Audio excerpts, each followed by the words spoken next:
संवाद मातांशी कार्यक्रमामध्ये पुन्हा स्वागत। आम्ही चर्चा करत आहोत डॉक्टर अपर्णा श्रोत्रीशी गर्भनिरोधक साधनांबद्दल। डॉक्टर, एक सांगा की हे जे गर्भनिरोधक गोळ्या असतात तर ते कोणत्या स्त्रिया घेऊ शकतात? ह्या गर्भनिरोधक गोळ्या नुकतंच लग्न झालेल्या स्त्रिया घेऊ शकतात, एकही गर्भधारणा न राहिलेल्या किंवा एकही अपत्य नसलेल्या स्त्रिया सुद्धा घेऊ शकतात, गर्भपातानंतर पाळणा लांबवण्यासाठी किंवा पुढची गर्भधारणा पुढे ढकलण्यासाठी घेऊ शकतात। फक्त बाळंतपण झाल्यानंतर पहिल्या 6 महिन्यात या गोळ्या सुरू करू नयेत असा सल्ला दिला जातो। आपल्याला जितके दिवस पाळणा लांबवायचे आहे तितके दिवस सलग आणि सलग 5 वर्षापर्यंत या गोळ्या घ्यायला काहीच हरकत नसते। तर ही गोळी कोणत्या स्त्रियांनी घेऊ नये? सामान्यतः कुठल्याही निरोगी स्त्रीने या गोळ्या सुरू करायला हरकत नाही आणि गोळ्या सुरू करण्यापूर्वी जर डॉक्टरांच्याकडनं तपासणी करून घेता आली तर उत्तमच। अन्यथा गोळ्या सुरू केल्यानंतरच्या पहिल्या 3 महिन्यात जरी अशी तपासणी करून घेतली तरी चालू शकते। आणि लग्नापूर्वी समजा आता लग्न होणार आहे म्हणून एखाद्या मुलीला निर्णय घ्यायचे आहे की आता हे गोळ्या सुरू करायचे, तर त्यांनी केव्हा सुरू करावे? काही मुलींना लग्नापूर्वी सुद्धा या गोळ्या सुरू करायच्या असू शकतात आणि काहीच त्याच्यामध्ये हरकत नसते। पाकिट सुरू करताना ते कसं सुरू करायचं ह्याची माहिती मात्र घेणं महत्त्वाचं असतं। शासकीय केंद्रामध्ये ज्या मोफत मिळतात माला यांच्या गोळ्या किंवा अशाच पद्धतीच्या माला डी नावाच्या गोळ्या या फार्मसीमध्ये अतिशय कमी किमतीमध्ये मिळत असतात। तर ह्या गोळ्यांचं जर पाकिट बघितलं, आतल्या गोळ्या जर पाहिल्यात तर असं लक्षात येतं की याच्यामध्ये एकूण 28 गोळ्या आहेत। या 28 गोळ्यापैकी पहिल्या 21 गोळ्या पांढऱ्या रंगाच्या आहेत। याच्यामध्ये इस्ट्रोजन प्रोजेस्ट्रॉन ही संप्रेरकं असतात, म्हणजेच या गोळ्या सक्रिय असतात। आणि या ज्या उरलेल्या 7 गोळ्या असतात या निष्क्रिय गोळ्या, म्हणजे याच्यामध्ये कोणतंही संप्रेरक नसतं, तर या लोहयुक्त गोळ्या असतात। ह्या गोळ्या चालू असताना स्त्री बीजाची निर्मितीच थांबते आणि त्यामुळे गर्भधारणा राहत नाही। गोळ्याच्या पाकिटाच्या मागच्या बाजूला जर पाहिलं, स्टार्ट लिहिलेलं दिसतं आहे ना, तिथून पहिली गोळी पांढऱ्या रंगाची घ्यायला सुरुवात करायची। त्यानंतर बाण दाखवलेले दिसत आहेत, त्या बाणाच्या दिशेने रोज 1 गोळी ठराविक वेळेलाच घ्यायची असते। रात्रीच्या जेवणानंतर झोपेच्या आधी घेतली तर अधिक उत्तम, लक्षात राहायला सोपं राहतं।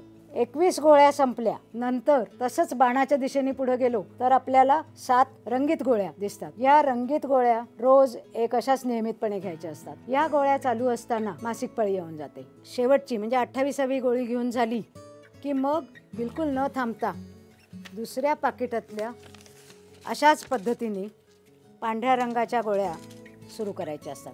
तशाच त्या नियमित बाणाच्या दिशेने रोज घ्यायच्या असतात। आता या वेळेला पाळीच्या 5व्या दिवसासाठी वगैरे थांबायचं नाही आहे।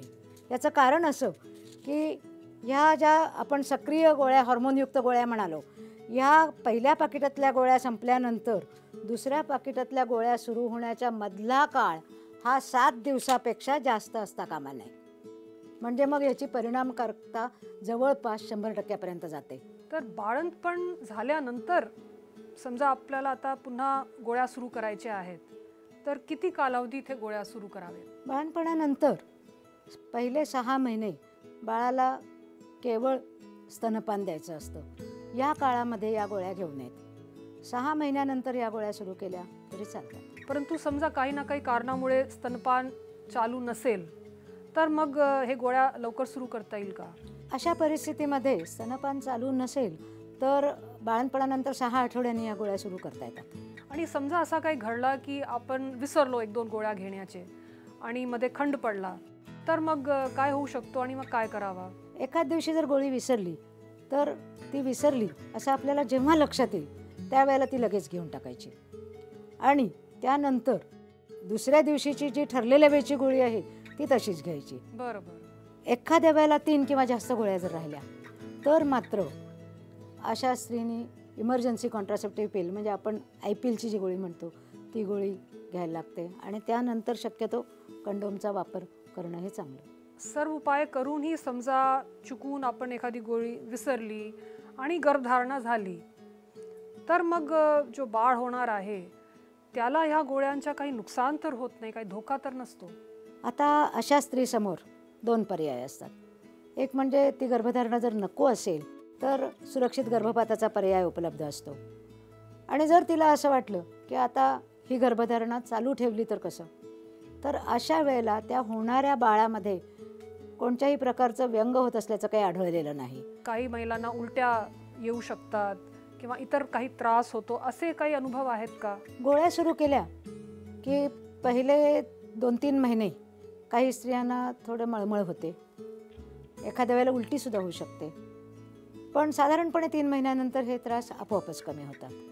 काही स्त्रियांना अधूनमधून किंचितसा रक्तस्राव होऊ शकतो योनीतून, याच्यामध्येही काही घाबरण्यासारखं नसतं. हाही त्रास किंवा ही किरकोळ तक्रार 2-3 महिन्यानंतर आपोआपच थांबून जाते. काही स्त्रियांना छातीमध्ये दुखरेपणा जाणवतो, पण ह्या सगळ्या किरकोळ तक्रारी आहेत आणि त्याच्याबद्दल घाबरायचं काही कारण नाही. हे गोळ्या घेतल्या तर पुन्हा आपण गर्भधारणा होऊ शकणार नाही, तर हे खरं आहे का? हा एक गैरसमज आहे. बहुतेक गोळ्या घेणाऱ्या स्त्रियांनी गोळ्या बंद केल्यानंतर त्यातल्या 90% स्त्रियांना 1 वर्षात गर्भधारणा होते असं आढळलेलं आहे. त्यामुळे या गोळ्यांनी वंध्यत्व मुळीच येत नाही. समजा असा काही घडला की शरीर संबंधापूर्वी कोणताही गर्भनिरोधकाचं साधन नाही वापरला गेला, तर मग अशा परिस्थितीमध्ये काय पर्याय उपलब्ध आहे? अशा परिस्थितीमध्ये आपल्याला संभोग पश्चात गर्भनिरोधन अशी एक पद्धतसुद्धा उपलब्ध असते. त्यासाठी अशा प्रकारची एक गोळी मिळते. ही कोणत्याही साधनाचा वापर न करता जर लैंगिक संबंध आलेला असेल तर अशा प्रकारच्या संबंधानंतर शक्य तितक्या लवकर, म्हणजे 12 ते 24 तासाच्या आत जर ही गोळी घेतली तर गर्भधारणा टाळली जाण्याची शक्यता खूपच जास्त असते. ही गोळी घेतल्यानंतर काही किरकोळ त्रास काही वेळेला काही स्त्रियांना होऊ शकतात, मळमळ होणं किंचितशी किंवा एखाद्या वेळेला उलटी होऊ शकते. आता ही उलटी जर गोळी घेतल्यानंतर 2 तासाच्या आत झाली तर मात्र परत एकदा गोळी घ्यायला लागते, कारण मग गोळीचा परिणाम न होण्याची शक्यता असते. आणि ही गोळी मोफत शासनाच्या दवाखान्यात मिळते का? शासनाच्या दवाखान्यात मागणी केल्यास ही गोळी मोफत मिळू शकते, फार्मसीमध्ये मिळू शकते.